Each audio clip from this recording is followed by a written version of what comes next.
ये कहानी एक छोटे से गांव के एक छोटे से बच्चे अर्पित की है। अर्पित बहुत ही जिज्ञासु और कल्पनाशील था। एक दिन वह जंगल में खेलते खेलते एक अजीब पेड़ के पास पहुंचा। ये पेड़ बाकी पेड़ों से अलग था। उसकी छाल सुनहरी और पत्तियां चांदी जैसी चमक रही थी। अर्पित ने देखा कि पेड़ के नीचे एक चमकता हुआ पत्थर पड़ा था। जिज्ञासु अर्पित ने वह पत्थर उठाया और जैसे ही उसने उसे छुआ, पेड़ से एक मीठी आवाज आई, तुमने मुझे जगाया है, अब मैं तुम्हारी इच्छा पूरी करूंगा। अर्पित को समझ में ही नहीं आया, लेकिन वह खुश था और उसने अपनी पहली इच्छा मांगी, मैं चाहता हूँ कि हमारे गांव में कभी भी कोई भूखा न रहे। इसके बाद वह पेड़ की तरफ देखा और गांव में हर किसी को भोजन मिल गया। अर्पित ने और भी इच्छाएं मांगी, जैसे कि गांव में कभी बाढ़ या सूखा न हो और सभी खुश रहें। जादुई पेड़ ने उसकी हर इच्छा पूरी की। अर्पित ने पेड़ को धन्यवाद कहा और वह वहां से वापस अपने घर लौट आया। जब वह गाँव पहुँचा तो सब लोग उसकी बहादुरी की कहानी सुनकर उसे महान मानने लगे। परंतु एक दिन अर्पित ने महसूस किया कि पेड़ की जादुई शक्तियों के चलते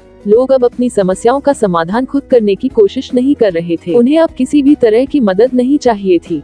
अर्पित ने ये समझा कि जादुई शक्तियाँ कभी कभी लोगों को अपनी मेहनत और कोशिशों से दूर कर देती हैं। अर्पित ने फिर पेड़ से अपनी आखिरी इच्छा मांगी, पेड़ अब तुम अपनी जादुई शक्तियाँ वापस ले लो और लोगों को अपने रास्ते खुद बनाने दो। पेड़ ने उसकी इच्छा मान ली और धीरे धीरे सब कुछ सामान्य हो गया। लोग अब अपनी मेहनत से अपने जीवन को बेहतर बनाने लगे और अर्पित ने सीखा कि सच्ची खुशियाँ अपने प्रयासों से ही मिलती हैं। ये कहानी हमें ये सिखाती है कि जीवन में मुश्किलें और चुनौतियाँ आनी चाहिए ताकि हम उनसे सीख सकें और अपनी मेहनत से अपनी मंजिल तक पहुंच सकें।